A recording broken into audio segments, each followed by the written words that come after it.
Just a minute. Good evening, everyone. On behalf of IGNC and CATS, I welcome all the speakers and each one of you to the Play Story session of Festival of Places 2020-21, jointly hosted by Indira Gandhi National Center for the Arts, IGNC in New Delhi, and CATS. The Festival of Places is an initiative of CATS, a not-for-profit organization working in the area of heritage conservation, management, and advocacy since 2001. CATS has been working with a vision to highlight local heritage assets, empower local communities, and make heritage conservation participatory and sustainable. Our efforts require technical and financial assistance as well as patronage. You can support and participate in our multiple initiatives and programs by volunteering your skills and also contributing financially. Do visit our website www.indiaheritagehub.org or write to us at info@catsindia.org for more details.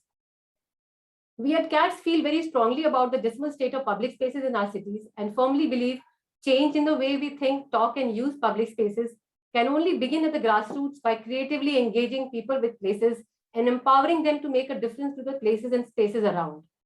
The Festival of Places is an idea born out of the spirit of volunteerism to come together, collaborate, co-create, and celebrate places that nurture health, happiness, and foster community living. The festival aims to bring people, places, and memories and the interrelationships at the forefront of public discussion.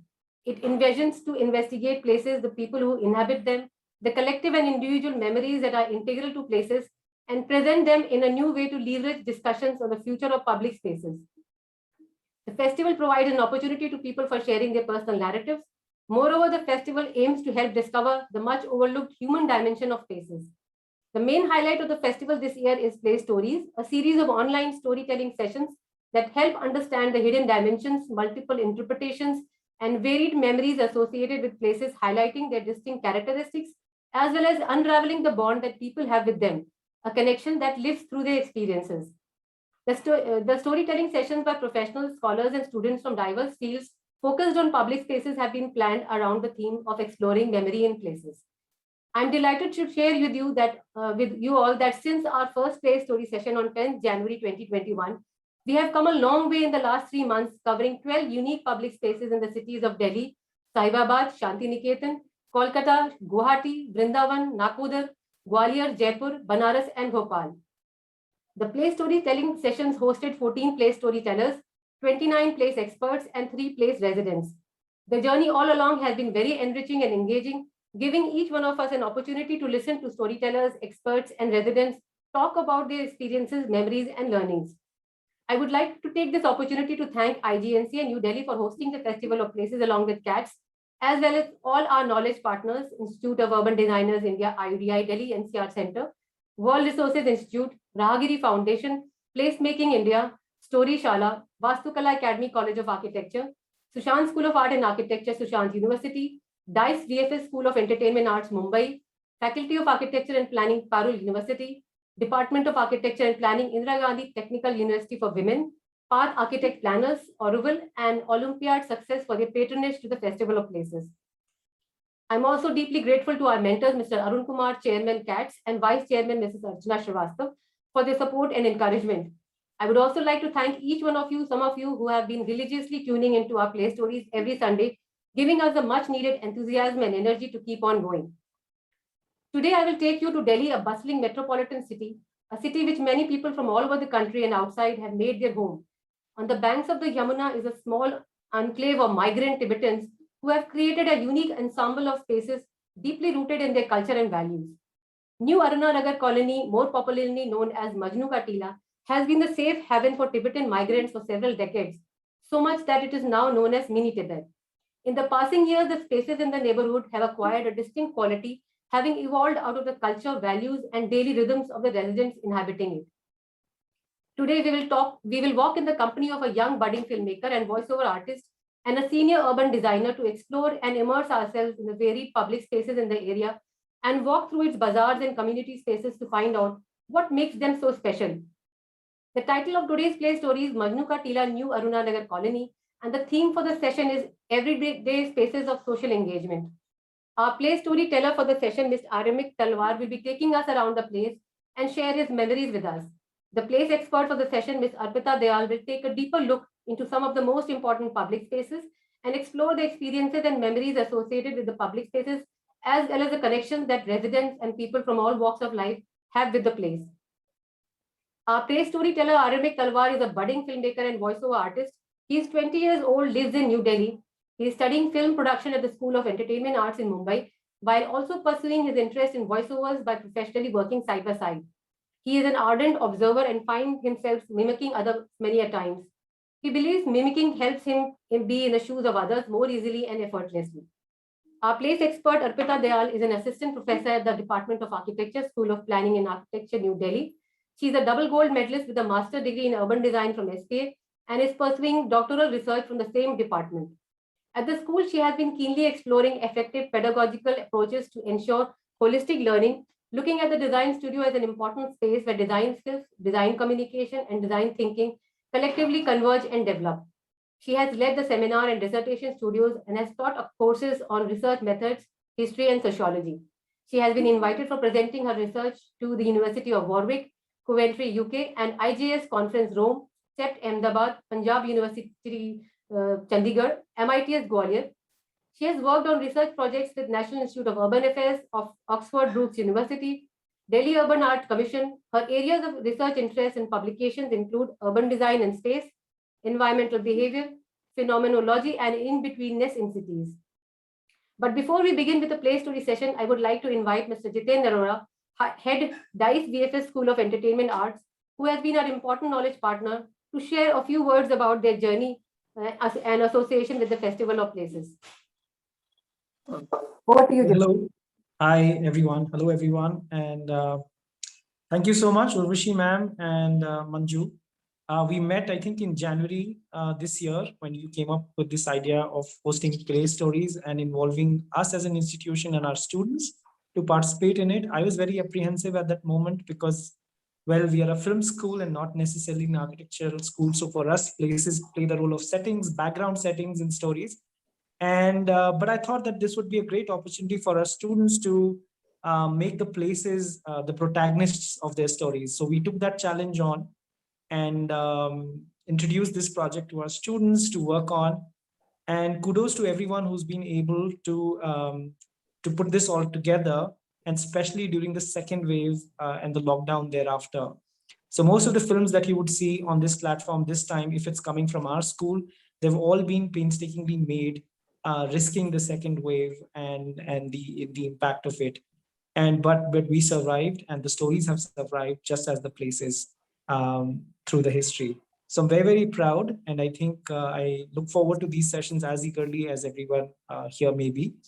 And just a warm thanks and hello to the play story expert today, Ms. Arpita Dayal. Hi. Armik is our student, and he's done a sincere job. Hope you like it, and hope together you two can have a good dialogue, the story that he's presenting and the expertise that you bring up. Thank you so much, everybody, and hope you all enjoy. Thanks, Jiten. It's been a very incredible journey working with your students, and I hope it is a process of mutual learning. I will now invite Aramik to give a brief introduction to his story before I play the video. Hello, everyone. I'm Aramik Talwar, and this is Nawab Rao. He's the cinematographer for the film. Thank you so much, ma'am, for this platform to show my work, and thank you so much, Jitendra sir, for giving me this opportunity to work on the project. So I just want to briefly talk about our process of how we approached this film, as we like to call it. So I, as a Delhiite, I grew up in the urban area. So going out always meant, visiting posh malls for whatever activity we wish to do with our fellow peers. But I was glad to one day grow out of it and discover other parts of the city. And one of my fondest outings has been to go to New Arna Nagar Colony, or as we Delhiites like to call it, Majnu Ka Tila. And this was during my high school years. So my first experience visiting the colony, I felt it was so surreal that when this project came onto my lap, I immediately thought that this is the place I want to make the protagonist out of. I was very inspired by my travels there, the things I saw and I did, the thoughts I had. And you'll see that a lot of the conversation in this film are very general and not, because they're inspired by actual discussions I had with Nawab and another friend of ours, Aryan. I don't know if he's joined us today or not, but it was a 4-year thing. It was a tradition for the three of us to go there together for almost 4 years. So the idea was really, how do I take this 4 years of my travels, combine it all into one film and present it out. So that's why, just taking bits and pieces from my own experiences. That's why I also chose a point of view format for the film. So the entire time you're watching the film, it'll be through the eyes of this character, which was once me 4 years ago when I first went there. And anyone who hasn't been there, the character is you. Now, that is the idea. When you watch the film, I just want to invoke a feeling that you actually went to this place, even if it's virtual. I tried my best to present an authentic experience. Thank you, Aramik. I will now share my screen and start the film.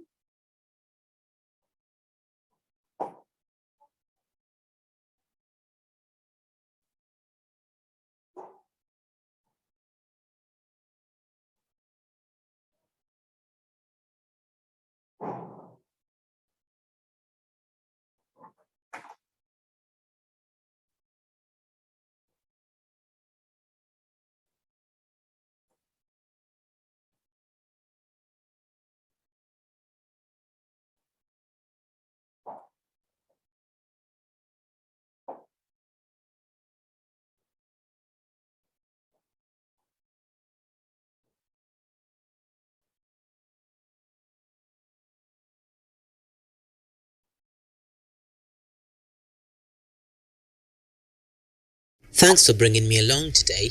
Of course, my friend. I have a question. Why use the metro? Well, to go from South Delhi to North Delhi, a metro is a much faster and convenient option. Alright, now let's go.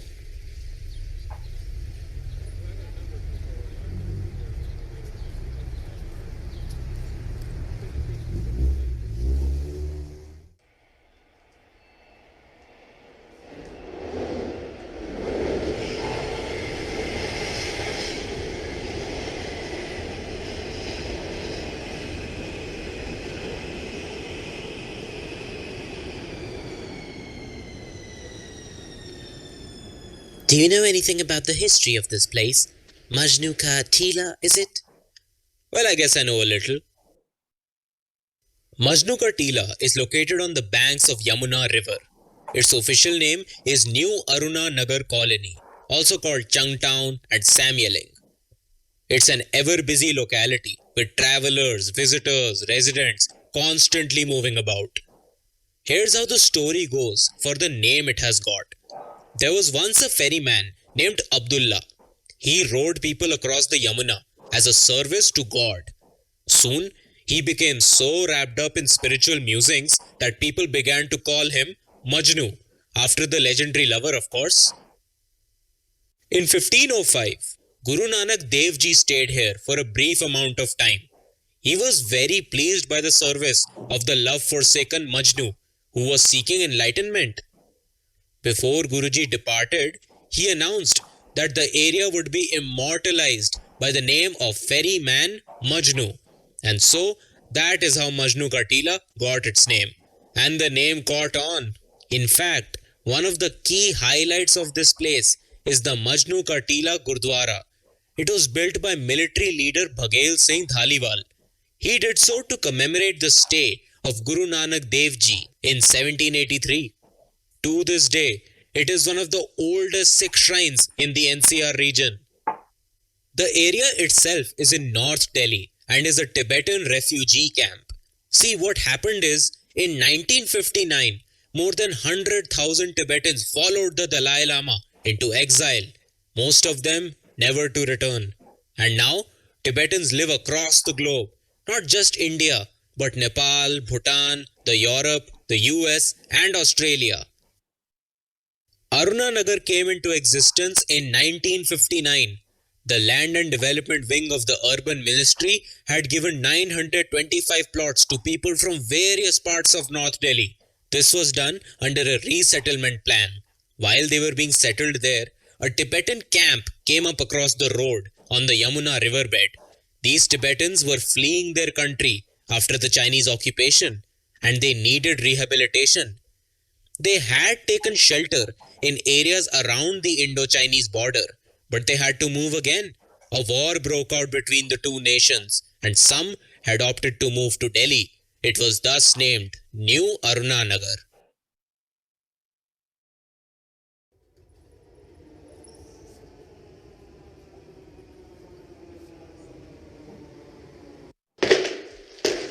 Are these the e-rickshaws you talked about?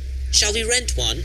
Alright, I'll go talk to the guy. It's a 4-seater and I think it's usually $20 per person. But if we tip the guy an extra 10, he'll give us the VIP tour. No one but us. Sounds good. We still have time. Tell me more about its physicality. Well, like I said before, it developed on the banks of the river Yamuna in the north of Delhi on National Highway 9. I believe it covers an area of about 64,627 square meters. The colony itself is divided into 12 blocks and has 350 permanent registered families. Currently, it hosts around 2,500 Tibetan refugees. The colony itself stands in front of a main road, but one needs to cross the iron bridge to reach near its entrance. Oh dear, what happened here? Those garbage dumps, my friend. Trust me, this is as good as this place gets. Here's how it looked last month. Oh, that's not very pleasant, is it? My God, you're standing pretty close to it, aren't you? So this must be the iron bridge you mentioned. Indeed it is.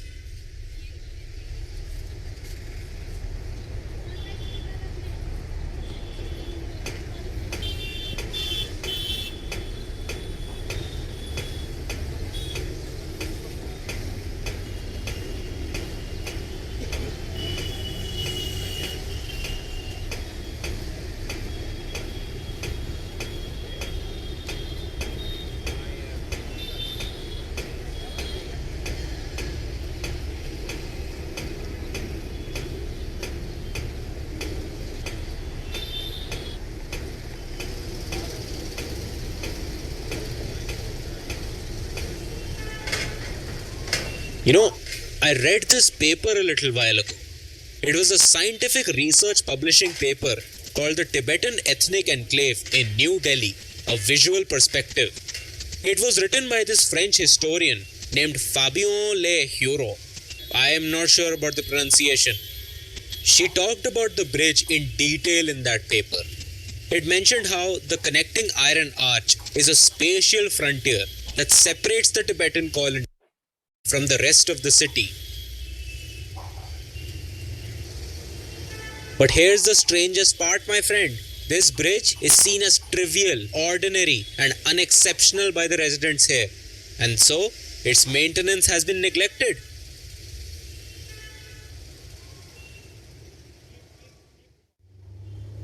I think it's safe to say that we've arrived. Oh yes, we have, my friend.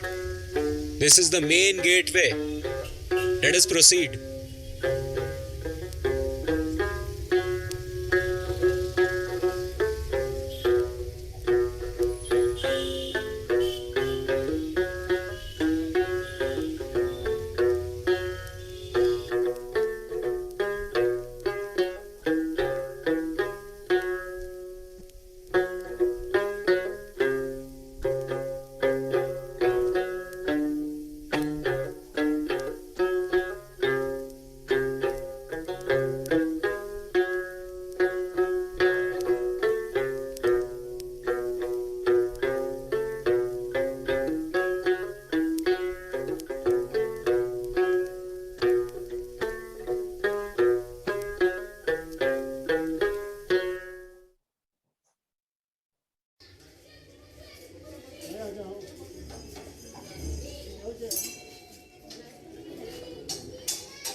Wow, this courtyard is so very serene. This is one of the more interesting spaces in Majnu Ka Tila, the main courtyard. It is also where the Buddhist monastery stands. It's the area where one would find most of the monks who live here. And here's a surprise for you. This courtyard does not shy away from its food serving activities. See that? Those are all tea stalls.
They sure have some funky stuff around here. I love it.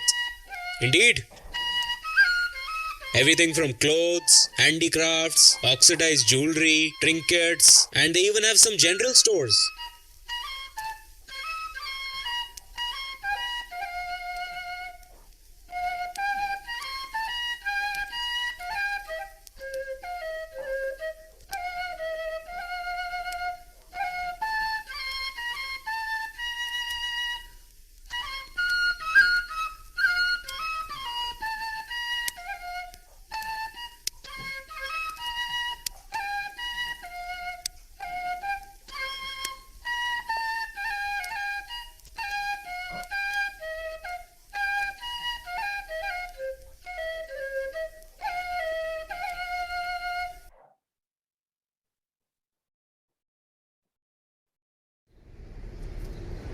Oh, hey, listen. Let's use this exit. I need to get some cash from the ATM machine outside. Oh, yes, me too, me too.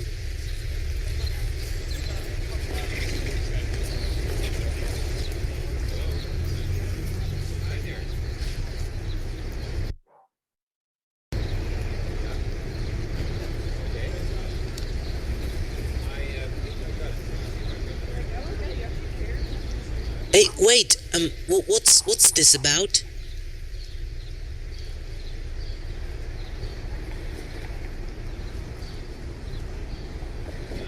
Well, the pandemic started out in China, right?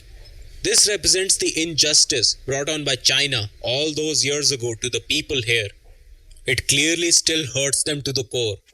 Despite living in India, they have not forgotten their roots and their people.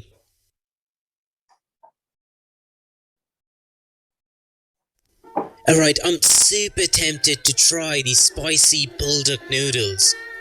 Of course, my friend, I'll buy you some.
I must say, today was spectacular.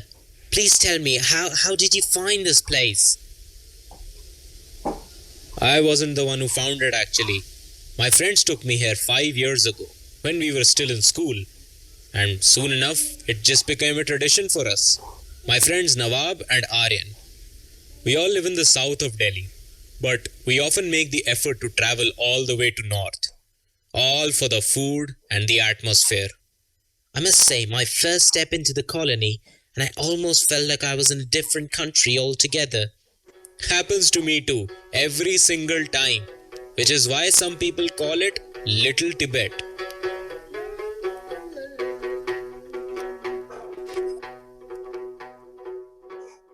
Wow, the atmosphere has completely changed. Yeah, it's gotten pretty dark, huh? I think we should just hurry up, get out of here. I seem to get lost very often. Are you joking? Oh, you'd wish I was.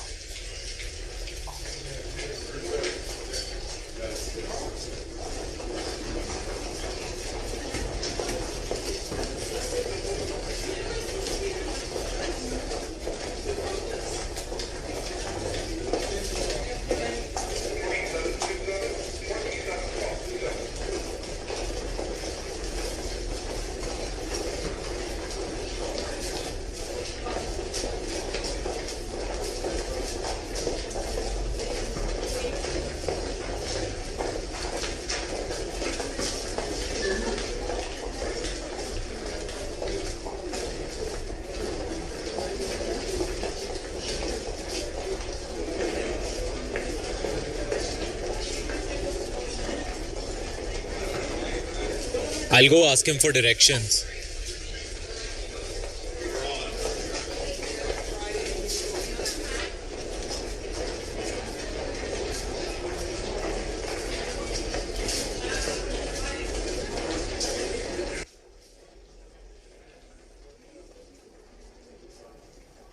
Hang on. I think we were on the right track before. Let's turn back.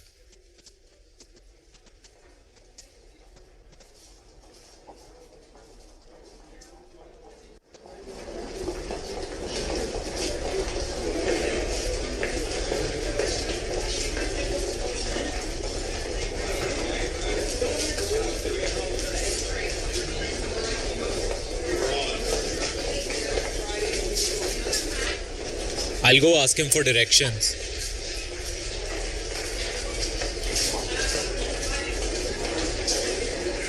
Ah, this spot is familiar, isn't it? Through the grace of many people we asked for directions to, we're finally out. Very sweet people, I must say. Don't you think that's kind of like their nature? Super sweet, super helpful, and it's not that uncommon here either. I've often witnessed them go out of their way to help someone. It always fascinates me.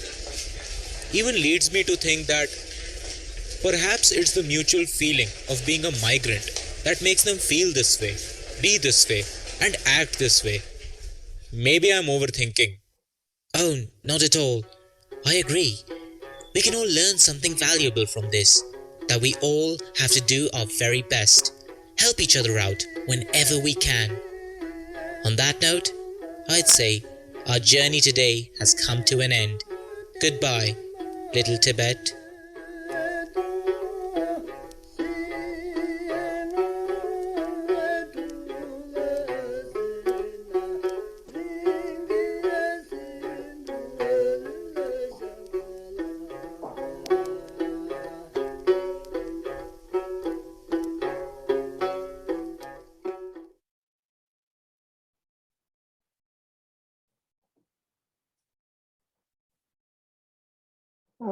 Thank you, Aramik and Nawab, for this beautiful journey through mini Tibet. I will now invite Arpita to, carry forward the conversation on this very unique neighborhood in Delhi. Thank you so much, Urvashi, for having me over. Aryamik, that was a very good job done. Very interesting video. It did give a comprehensive video, perspective of the whole thing, and I hope we have a good discussion towards the end of this session. I'm just going to share screen. Urvashi, please let me know if you're... We can see your screen, Arpita. All right, wonderful. So I'm going to start with trying to understand what does it mean for a place and its people in a bustling city like Delhi, for instance, to exist in a state of limbo. A limbo of sorts. I actually mean by limbo, I mean I'm actually referring to being in a state of uncertainty, undecidedness, you know, being neither here nor there, but being stuck somewhere in the middle. Let me start by a famous ghazal by Hafizullah Khan. ना ये जमीन अपनी ना आसमान अपना, अलग बनाए हम अपने लिए जहान अपना, ख्याल ए शिकवा ए जिंदे किसी ए बद ए चमन, नहीं बहार से कम मौसम ए खिजान अपना, चमन का लुत्फ क्या जबकि बाल ओपार न रहे, बना लिया है कफज ही को आशियान अपना. This can be loosely understood to be referring to the placelessness of home, the idea of home, and God residing in places where we decide to build our own ashiana, even if it is a cage or a coop. At the risk of sounding a little romantic, I think this is exactly what Majnu Ka Tina means to me. Let me tell you how. Now, my association with Majnu Ka Tila is actually quite varied. Living just about a kilometer away from it, I have always been fascinated by its demeanor. Curious to know what happens behind those irregularly built houses, you know, densely packed with at very odd angles, those bustling shops which are adorned by, you know, Tibetan flags and some sort of script which is written in Tibetan language. It always catches the eye. I also associated with what I've heard, you know, stories I've heard about it from people. For instance, many of my SPA professors, some of whom I see are here today, talked about how in the 70s and 80s, they enjoyed coming here for momos in their student days. They probably forgot to mention about chang, the famous Tibetan dish, for which it is so well known. My aunt mentioned how this was the only place where Chinese food was, you know, could be enjoyed in Delhi in the 70s. Other stories about how during Ganpati, people came for Visarjan and how they would be intimidated by drug addicts. Even today, every now and then, it keeps popping up in blogs and YouTube videos, suggesting it's a gem, it's a must go-to place in Delhi, but mostly for its food and, you know, snippets of Tibetan culture. In fact, contrarily, my maid at home, a resident of this place for many, many years, warns me that, you know, you should not visit this place unguarded, as it is not a safe place to go to. It's full of foreigners. So what we see here actually is the ring road and the Majnu Ka Tila Gurudwara, the famous Gurudwara down south, and the river, which is, so the Tibetan monastery or the Majnu Ka Tila area is actually between the ring road and the river. This is the famous signature bridge here. And on the left of the screen is what we see, you know, the Vidhan Sabha, and further left, we have the Delhi University. Down south is the civil lines area. So this is where the Majnu Ka Tila area is actually located. As one passes by it along the ring road, sitting along the river Yamuna, in close proximity to the famous Gurudwara by the same name, one can easily actually mistake this stretch for any unplanned colony of Delhi. That is, if you miss the gate. The symbolic entry gate into the Tibetan refugee colony, or the recently christened New Aruna Nagar, lets you into the surprising world of what lies inside, that which is stimulating in many, many ways. In stark contrast to the outside world, the narrow winding gullies have these beautiful gleams of light on the floor that you see here, that follows you around amidst the darkness owing to the narrowness.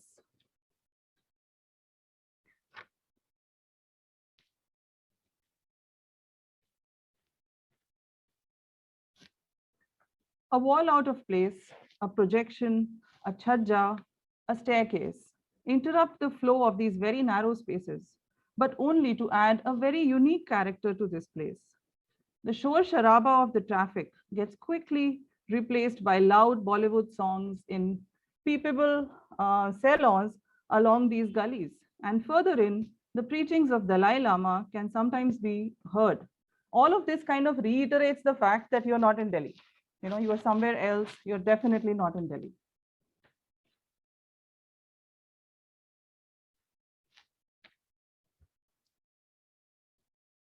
What confuses you further is this sudden sort of blurriness of space, you know, which is private space, which is the public space, something very characteristic of these kind of settlements. For instance, this picture here, this is the public, you know, the by lane, and suddenly it kind of breaks into half where you have a private entrance to this house with a lockable gate on top. So you really don't understand how this, we are so used to private spaces in the city, but suddenly that idea gets dissolved. The usual visual banter along the ring road, you see these huge banners with politicians and, you know, glorifying ideas of their acts and what they have done. Here now suddenly all of that gets replaced by these humanized Buddhist decorations, colorful Tibetan flags. The aroma of that garbage dump that Aryamik was talking about is now gradually replaced by these, you know, the smell of these steaming, slow cooked Tibetan street food. Very, very difficult to resist. Popularly known as Little Tibet, Majnu Ka Tila has an interesting history attached to it. You already know why it is so called, that has been told in the video. Not after Majnu, Laila Majnu, as one would like to believe, but after the Sufi saint Abdullah, who used to ferry people across the river to the other side. But that's the history of the land. It is very important for us to understand the history of the place that is made by the people. That's very important. So in 1959, thousands of Tibetans followed the Dalai Lama into exile, mostly never to return. Tibetans now live across the globe, including India, Nepal, Bhutan, Europe, US, and Australia. India, under Nehru's reign, decided to provide a long-term refuge and rehabilitation at such designated self-contained settlements. So in Delhi, they mostly settled around Ladakh Vihar, Buddh Vihar, which is near Kashmiri Gate. But very soon the government realized that it's getting too overcrowded over there, and we need to move them to a place where they can you know, settle down in a more spread out manner, and where they were expected to grow autonomously. This is a very important word actually, to grow autonomously, because it has really shaped the way they are right now. So they were refugees. They had no possibility of owning property. Most of them had to struggle with language, culture, and the climate of India, and to make ends meet after their displacement. In one of the interviews, it is mentioned that it was a shanty town in the 70s, popular among only Delhi University students for momos and chang. That's perhaps the origin or the generation of local economics at that time. You know, that's how I think the economics started to get generated in the name of Tibetan culture.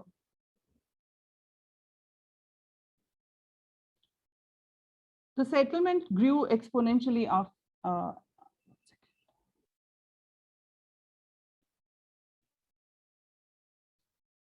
Sorry, just.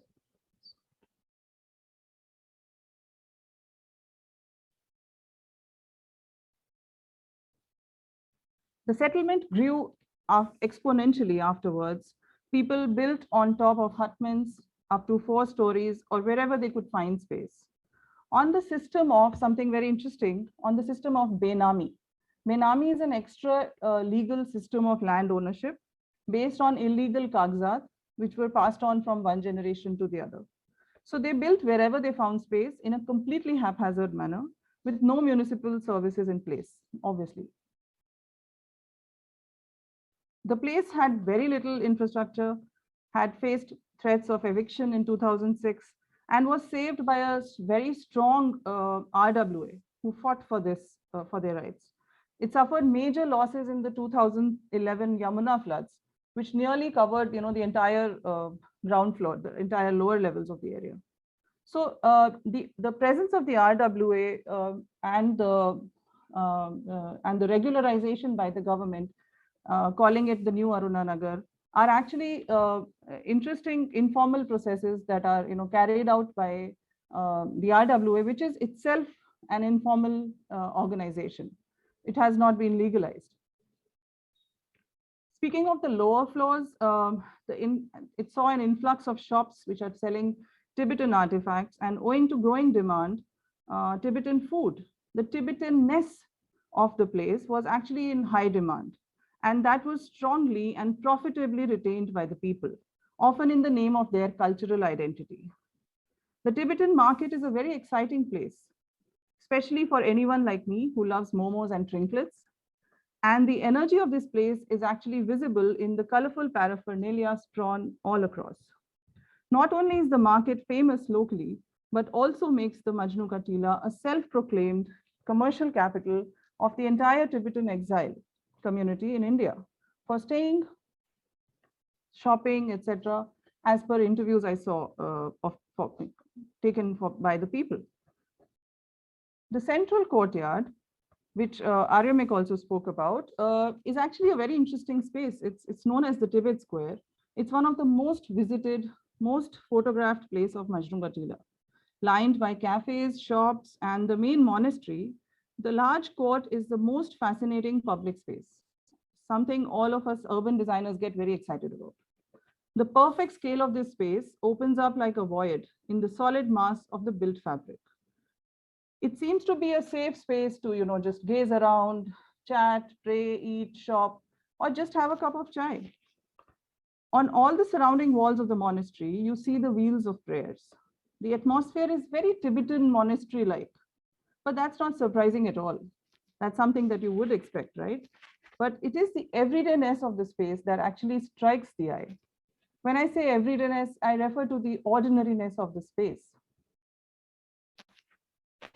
The everydayness of an unplanned refugee colony, where one would expect very mundane, routine kind of spaces, produces this enormously meaningful public space here, which not only appeals to the occasional tourist or the outsider, but also holds a strong value amongst the local residents. They don't mind the presence of the outsider, so to say. In fact, they seem quite oblivious in their daily chores as one peeps in. One can easily see in this picture. This is an interesting picture of the same square being used for a festival, which is the Losar, which is the Tibetan New Year festival being celebrated. Now, apart from the main public spaces, one also finds very interesting small shared spaces, which I like to call, pause spaces. Now, these shared spaces are also very interestingly, spontaneously sort of emerging here and there in the entire settlement. The narrow lanes would surprise you at the turn by opening into this slightly wider space suddenly. And the space where casual conversation, loitering around, just chatting with somebody, just hanging around, that's the agenda. There's no specific purpose. And that's very fascinating. You see children playing in the watchful proximity of their homes. The residents, again, don't seem to mind when outsiders come and click pictures. One would imagine this is because this is their primary sort of income that depends on it. But I think more importantly, it is because of the identity that they are very happy to project to the world. While India hosted them in their time of need, their cultural identity is held very dear to them. And it is very clear that they don't want to lose it. And this is especially visible in the spatiality of Majnu Ka Tila. These spaces emerge as spaces of pause or reflection in our busy higgledy-piggledy lives.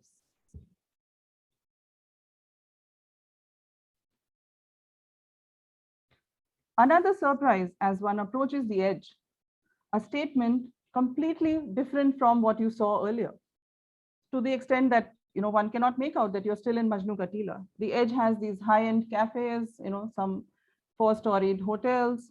Suddenly, the language kind of changes, perhaps in response to the changing demands of the market. I was surprised to know that not only the space is in a state of in-betweenness, but the people are also experiencing statelessness.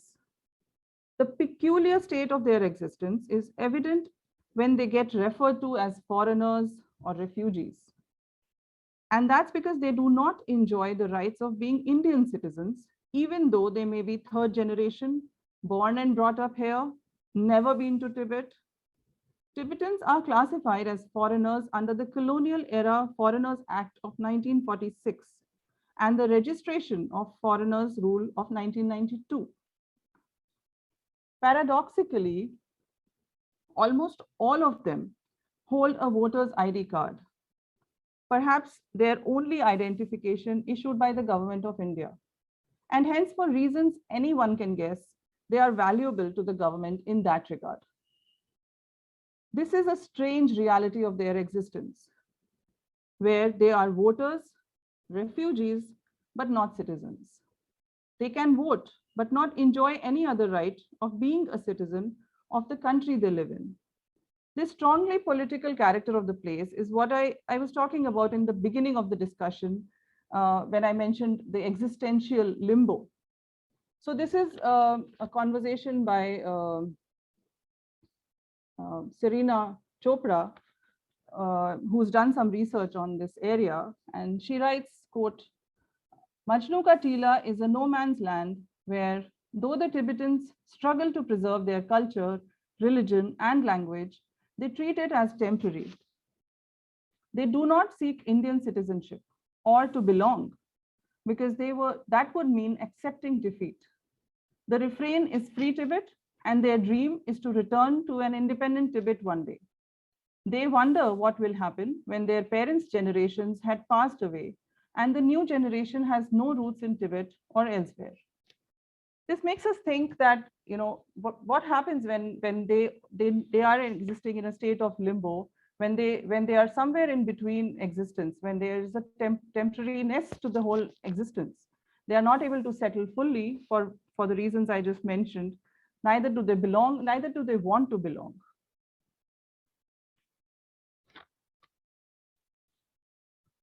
This is the reason that perhaps this microcosmic place is so unique in its identity. It holds so closely to itself. It has been able to do so because, like I had mentioned earlier, the autonomous growth where the residents, for which the residents actually thank the then Prime Minister Nehru for. They have separate school systems, for instance. They have autonomous voluntary organizations that enable protection of their interests without interference of the government. As I step out of the narrow lanes, I get another surprise.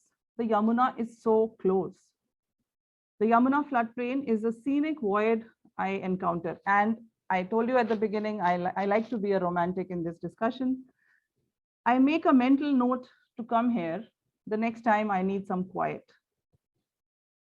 All of this makes me wonder about the reality of our city and how interesting spatialities get produced without architects, urban designers, or planners having anything to do with them. How do these spontaneous emergences sometimes turn out to be even more meaningful than what is designed, planned, or built? No, I'm not undermining the value of my profession, which I am very proud of. But I'm saying that there are important lessons to be learned here about what is the unexpected, what is the incomplete, what is the in-between. Going back to the ghazal of Hafizullah Khan, I would say that the idea of what a home is definitely not eent patthar ka makan, but perhaps where the heart is. Thank you.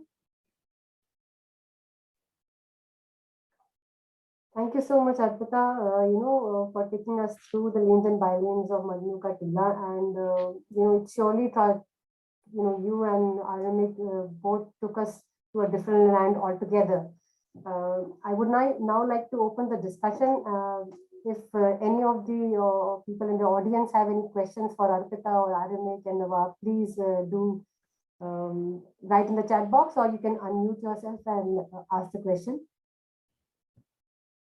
Meanwhile, as people are, starting to come out of Tibet and, back to Delhi, back to their respective, screens, Arpita, I would like to begin with you and ask you, this is a very interesting case of how, public spaces or an entire neighborhood has come together. We have in many examples of such kind of informal settlements. But what is the thing that makes the growth or the development of this kind of an enclave very unique? Okay, so I think what makes this place extremely unique is the fact that unlike any other unplanned settlement, this has a very strong cultural identity. And like was discussed in the video and even in the slides, that once you are inside that place, the place stops feeling like Delhi. It stops feeling like you are a part of the city. It's a unique, and one has to go there to believe this.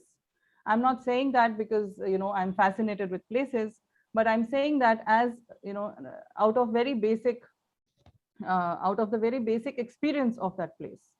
So even if a non-architect or somebody who's not very familiar of what spaces would be like or what spaces should be like, without that baggage, somebody just goes there and they are enamored by the whole look and feel of it. And I think that is what is unique about this place. But I think what is even more fascinating is the fact that this whole identity crisis that goes on, and that's visible. That's kind of visible in the spatiality of that place, because the Tibetans don't want to lose out on their, they don't want to belong to India. So, but at the same time, they are also adapting very well. The Bollywood songs, it's interesting that that is the only indication of being in India. But even otherwise, they have, they've adapted to the language very well. They have gelled in. But I'm not denying, I'm not taking away from that at all. But the fact is that how do they actually retain something that is so dear to them, in spite of all of this, So I think that that sort of in-betweenness is very interesting, and it is a reality that we all need to appreciate and understand. Yeah, I think ironically, as when we compare, design spaces to such kind of, spontaneously evolving spaces, we find that in design spaces, we are trying to make an effort to have a stakeholder engagement, to invite people to have their views, suggestions. Whereas in contrast, here we find that, people have their own set of ideas and they know how to organize themselves. For example, they could have avoided having that courtyard space altogether and just maximize the space and go on constructing, their residential units. But the fact that they have placed so much importance on shared spaces is something that, I think is a basic human need. And somewhere while we are, going through a process of design, that, opportunity for people to get involved and, co-create somewhere gets diluted, I think. What would you say, Arpita, to that? I think I don't want to say that the profession is getting redundant, but I think one has a lot to learn from these spaces, because these are all spontaneously emerging, liminal spaces that sort of emerge on their own without any interventions by any experts, right?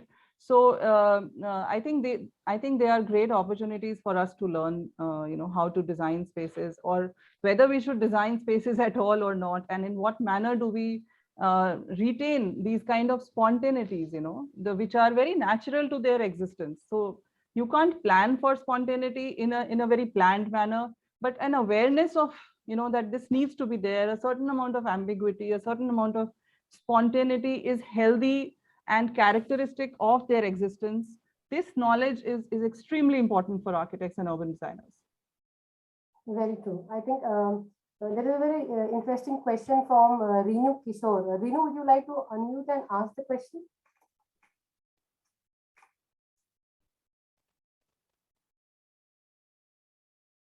I think I'll just read the question. Yeah, I'm there. So the question I had in mind was that, yes, it's a very unique fusion of two cultures, if I understand it correctly. But at the same time, there is, you use the term identity crisis, because, if they I think, inherently feel Tibetan from inside, but they are living in India and they are in limbo, as you said.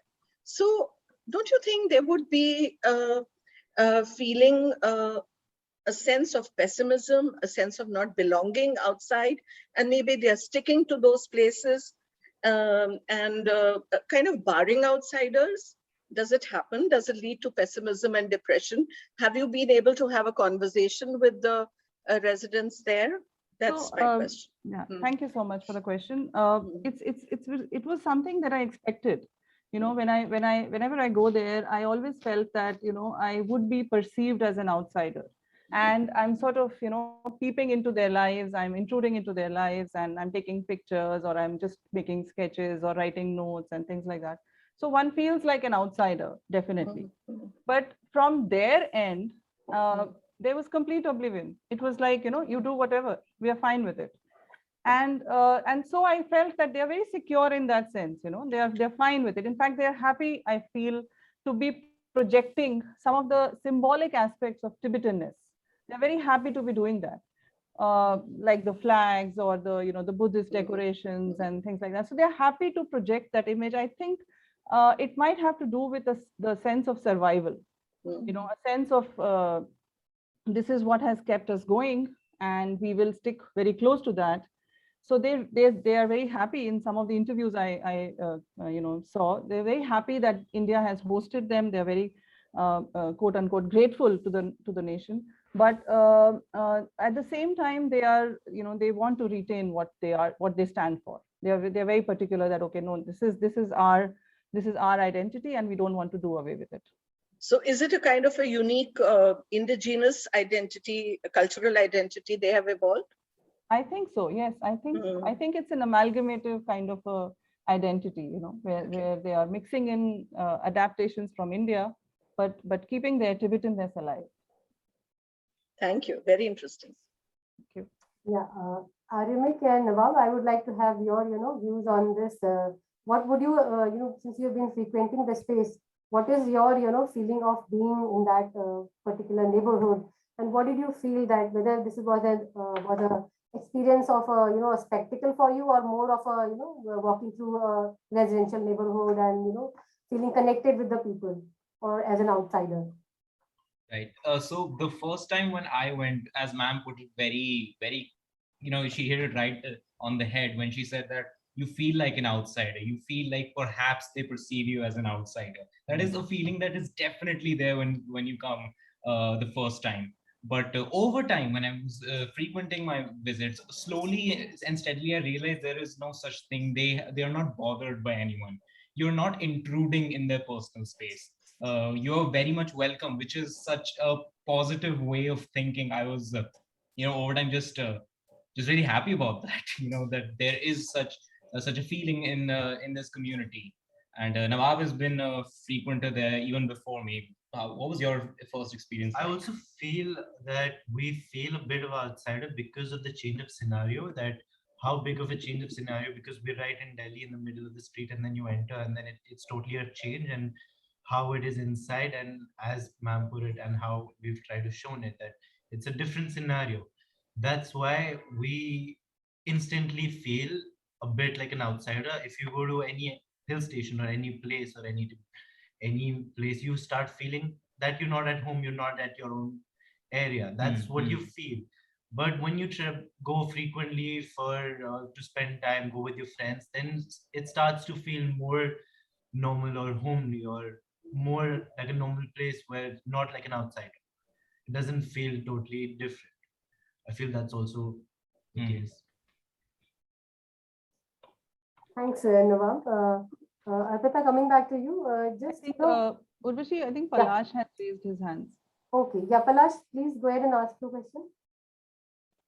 No, you could carry on. I just was quite intrigued by this entire conversation. In fact, I think the socio-political and cultural aspects have been handled, and I think very, very aptly put, Arpita, that you know, they are at once unable to, you know, say embrace the entire Indian multicultural identity, because they are not able to let go of their Tibetan-ness and the longingness to be back and not be in an asylum. So I think is something which I really appreciate, and it's been brought out very well. And Aramik also, I think the some of the images and the identity that you've captured actually bring this out very, very distinctly.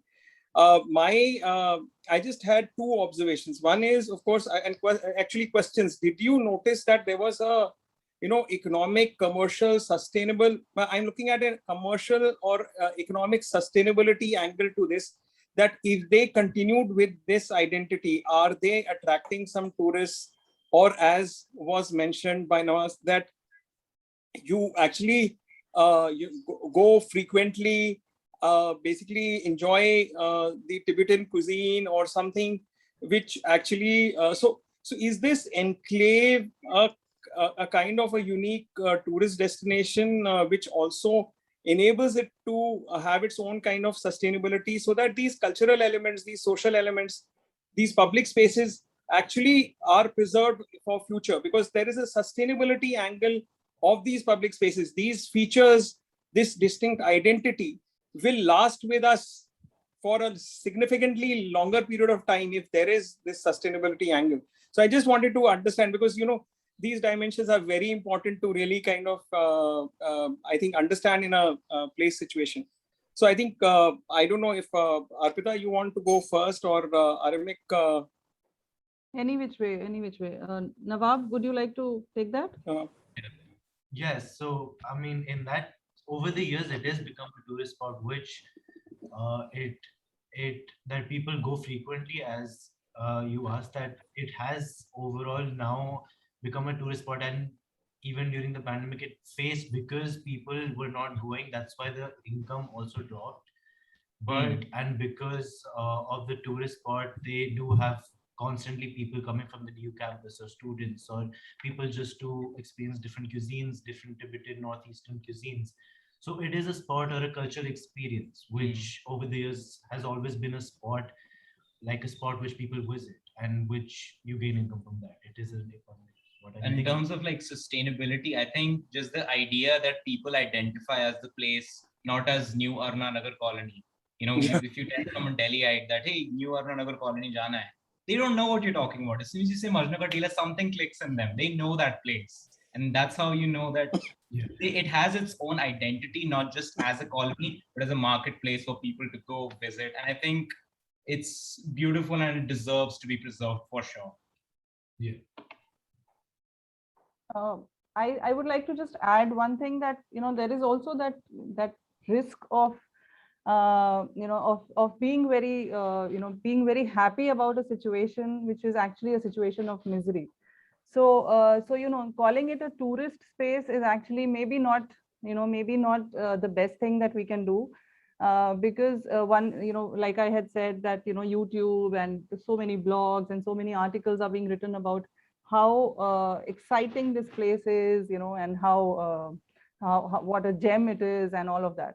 So but I think that that kind of takes away from the reality of what happens there, and therefore one needs to make informed trips to the place, valuing the fact that whoever's here, and not many people know this, are aware of this history, and this are understand this sort of a limbo like situation that exists there for people.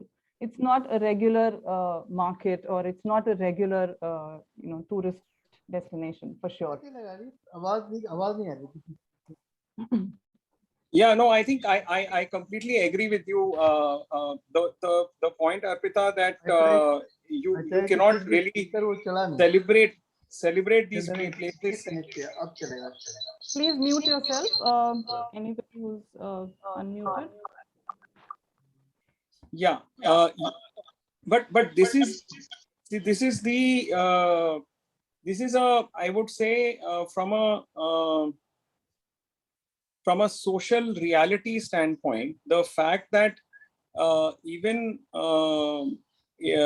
basically the the sense of arrival, the point that we are, we are as an identity, we may not be significant as far as the overall population or economic growth is concerned, but the celebration of our identity and the point of interface with the society or nation at large where you are, I think that is an important thing which we really have to be accepting of. And the fact that it is not unique in Majnu Ki Tila, in the sense that there are other social groupings who have also brought in certain kind of a unique identity, celebration of those unique identities, and they actually and this is possibly the Indianness of the setting, that you are able to celebrate in your basically very, very let's say humble being or setting. Also, you are able to celebrate your own culture. So I'm not really looking at it from a see, honestly, one will have to really go by what is the current say transactional frame that we have seen.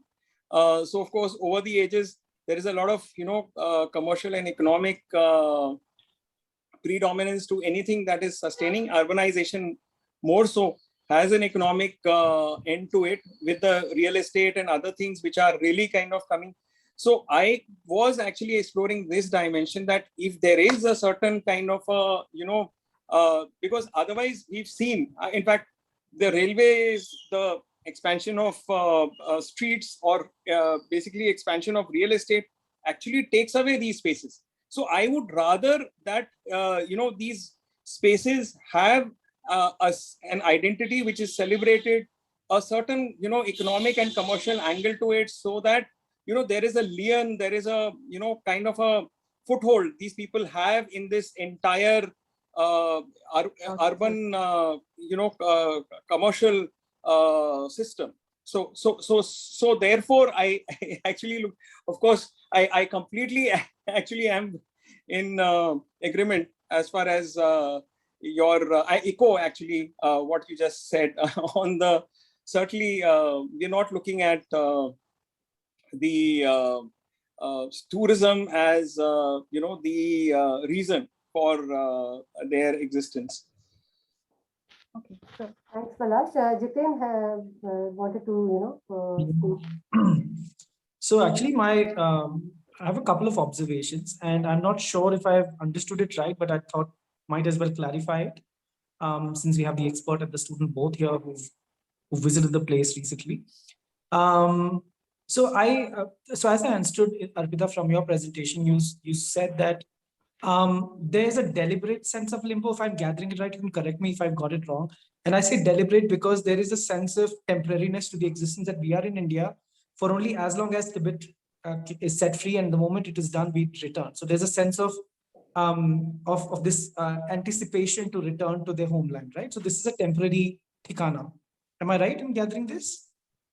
That's what they like to believe, although they That's are like this, they like to believe it. generations old now. So would you say that there is an acceptance of the place, there is inhabiting, there's occupying the place, there is inhabiting the place, but not a sense of belonging? The sense of belonging doesn't come in because they are not, they are not formalized into the system. Right. They're still labeled as refugees. They are still called, people who have come from outside. They are perceived as non-Indians. But within their own community, what's the perception?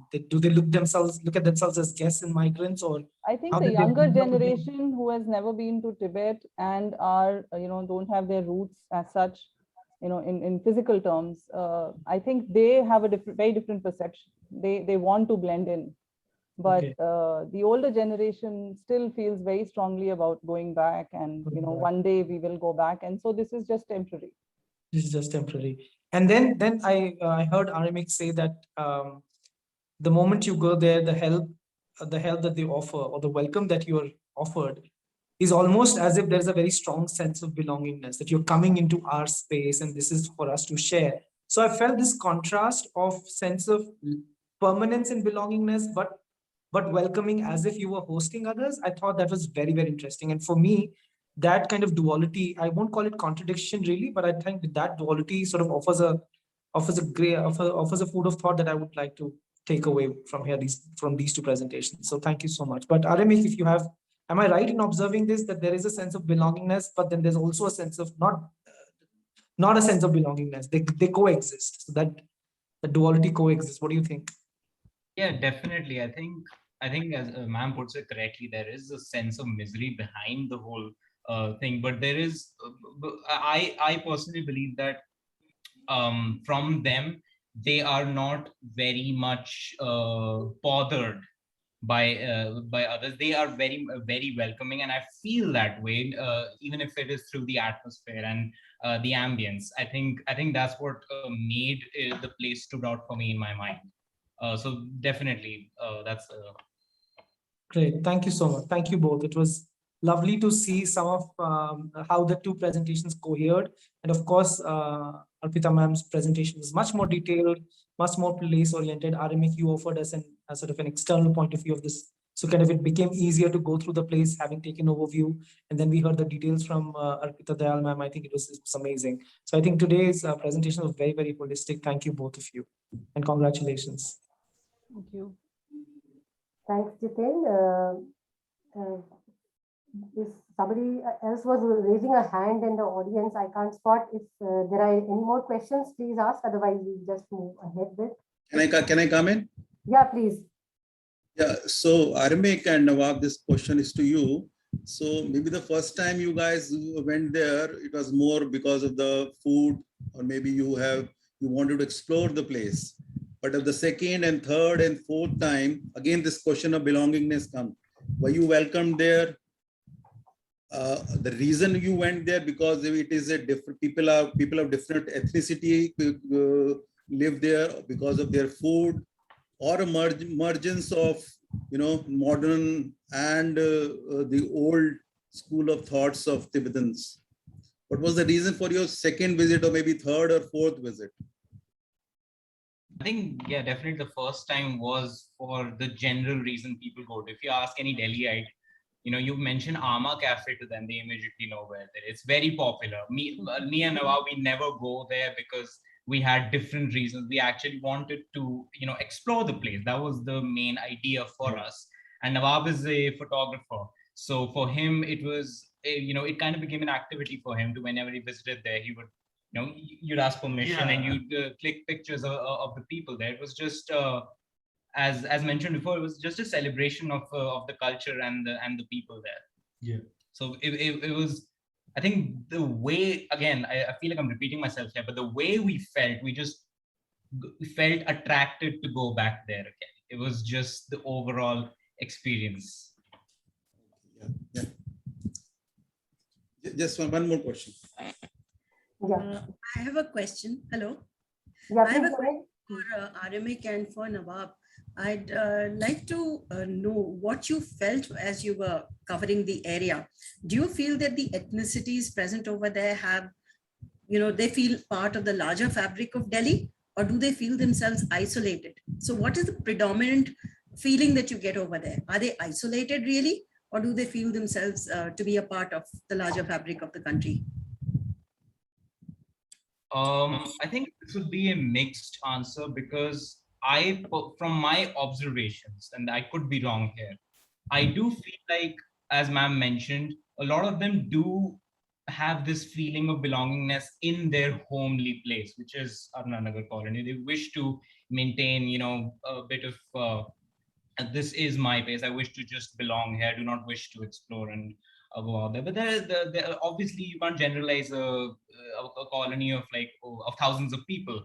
I do know for a fact that there are people who wish to be outside and expand their worldview really. And I think over time we'll have a better, more comprehensive answer as time goes on, and hopefully things happen for the better. We'll have a very comprehensive answer for that. Thank you. Yeah. Thanks, Arpita. Thanks, Nawab, and thanks, Aramik. I think it is very interesting, the situation in which the temporariness of the whole, process that is happening, unfolding in that neighborhood, and the fact that they would always want to root somewhere. It is human nature to root ourselves in a place, whether it is temporary, it is permanent, doesn't matter. But as time passes, we generally try to root ourselves. And I think given a option, definitely all these people would definitely want to go back. At least the earlier generation would want to go back to their homeland. But in the meanwhile, I think where we are, we actually try to root ourselves. And this was a very interesting conversation around a very unique neighborhood in Delhi. Thanks once again, Arpita, Aramik, Nawab, and thanks, Jiten, for mentoring these students to create these beautiful play stories. I'll just share my screen for the next session.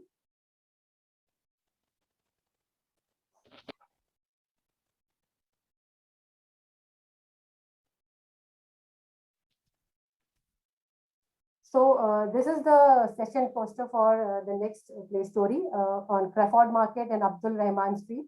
The story is scheduled for 3rd of October 2021 at 5 p.m. The place expert, Ms. Syali Virulkar, will be taking us talking about the unique Crawford Market and Abdul Rahman Street. And the play storyteller, Ms. Yashvi Gada, is a student of School of Entertainment Arts. So see you same time, same place on Zoom next Sunday.